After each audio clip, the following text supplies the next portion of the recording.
Hello friends, ഇന്നൊരു വീക്കെൻഡാണ്. അതുപോലെ തന്നെ ഇന്നൊരു പാർട്ടി ടൈം കൂടിയാണ്. വേറെ ആരുടെയല്ല പാർട്ടി, എൻ്റെ സ്വന്തം പാർട്ടി. ഇവിടെ ഫസ്റ്റ് മന്ത് സാലറി കിട്ടി എല്ലാവരും ട്രീറ്റ് ചെയ്യണമെന്ന് ഒരു കീഴ്വഴക്കമുണ്ട്. എങ്കിൽ പിന്നെ ഞാനും ചെയ്തേക്കാമെന്ന് വിചാരിച്ചു. ഞാനൊരു പാർട്ടി അങ്ങോട്ട് കൊടുത്താൽ തിരിച്ച് 10 പാർട്ടി ഞാൻ തിരിച്ചു വാങ്ങും. എൻ്റെ സ്വഭാവർക്ക് അറിയില്ല. അങ്ങനെ അവിടുന്ന് നേരെ ഞാൻ പോയത് ഒയാസിസ് മാളിലേക്കാണ്. കഴിഞ്ഞ മാസം പാച്ചുവിൻ്റെ കൂടെ ഇവിടെ വന്നപ്പോൾ ഒരു ഐറ്റം ഞാൻ കണ്ടുവച്ചിരുന്നു. എന്തായാലും ഈ ബാഗല്ല, ഇതെവിടെ പോയാലും ഞാൻ ട്രൈ ചെയ്യുന്ന ഐറ്റമാണ്. നമ്മളുടെ ഐറ്റം ഉള്ളത് ബ്രാൻഡ് ഫോർലെസ്സിലാണ്. ദാ ഇവൻ തന്നെ, എഡിഡാസിൻ്റെ സ്ട്രീറ്റ് ബോൾ.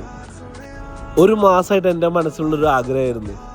കാരണം ഈ ഷൂ അവിടുന്ന് പോവോ ഇല്ലേ എന്നൊക്കെ എനിക്ക് കൺഫ്യൂഷൻ ഉണ്ടായിരുന്നു. പക്ഷേ ഇവൻ എനിക്ക് വേണ്ടി ഒരു മാസം വെയിറ്റ് ചെയ്ത്, അതാണ് അവൻ്റെ സ്നേഹം. അപ്പോൾ അവനെ ഞാൻ ഇങ്ങോട്ട് എടുത്ത് ഞാൻ നേരെ പോയത് ബാത്ത് ആൻഡ് ബോഡിയിലേക്കാണ്. ഈ ബോഡി ക്രീം എൻ്റെ ഒരു ഫേവറേറ്റ് ആണ്. അങ്ങനെ അവിടുന്ന് ഐറ്റം വാങ്ങി ഞാൻ ഒയാസിസ് മാളിൽ നിന്ന് ഇറങ്ങി. അപ്പോൾ മാസലാമ.